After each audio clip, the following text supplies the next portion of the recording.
Gentleman reserves. Gentleman from New yield York myself is to the Secretary recognized. may consume. Without objection. Mr. Speaker, another rule on the chopping block is to update heavy machinery emergency brakes. Does my colleague also want to roll back this rule, a rule that will save lives? If the will of the people is truly that we roll back these life-saving measures, my colleagues should have the bravery to vote down each rule individually. Then you can tell your happy constituents that you voted for lead poisoning, you voted for not implementing a national suicide hotline. But let me say this. The gentleman from Arizona gets it exactly backward. Exactly backward.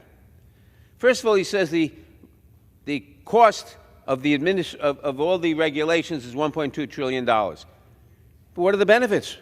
Maybe far greater than that. We ought to know.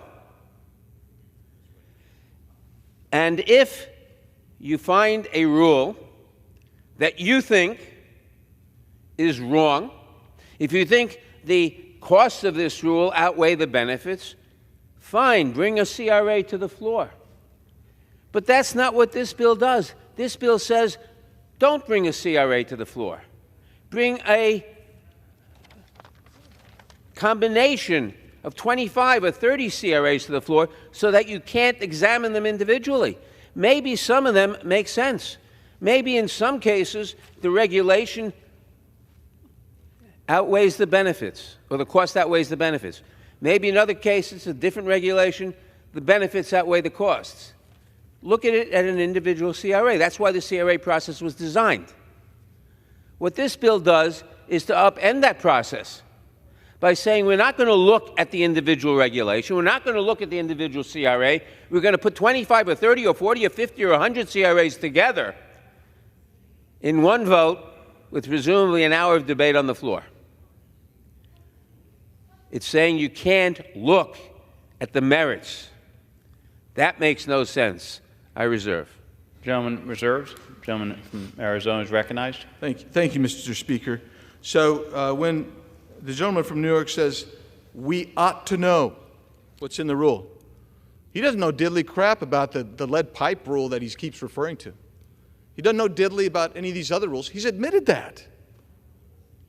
Doesn't know about them, doesn't know how much they cost, doesn't know whether they would have a good cost-benefit analysis. And guess what? Most of this body doesn't either. But what he's arguing is you really shouldn't look at it because this bill does not change regular order. It does not change regular order. That means somebody's going to be drafting this bill. It means somebody's going to debate this bill in a committee. It means somebody's going to debate it on the floor. And that means you're going to have an opportunity to look at these rules, and if it has benefit, you can amend it. You can amend that bill to remove that from your CRA. That is the way to get this through. But I do find it, I got to mention it again because I just find it laughable to say you shouldn't combine 20 rules that are made by unelected officials who we haven't seen their rule.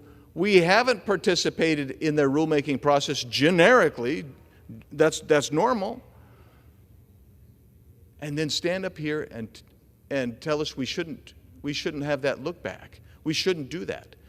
When awkwardly, the same folks are going to vote on a massive omnibus spending package in the next 48 hours. And they haven't seen the language. You know why I know they haven't seen the language? Because it isn't out yet. I haven't seen the language. But they're going to vote for it. But they don't want you to know what's in these rules promulgated by unelected officials. That's the doggone shame of it all, Mr. Speaker. I'll reserve.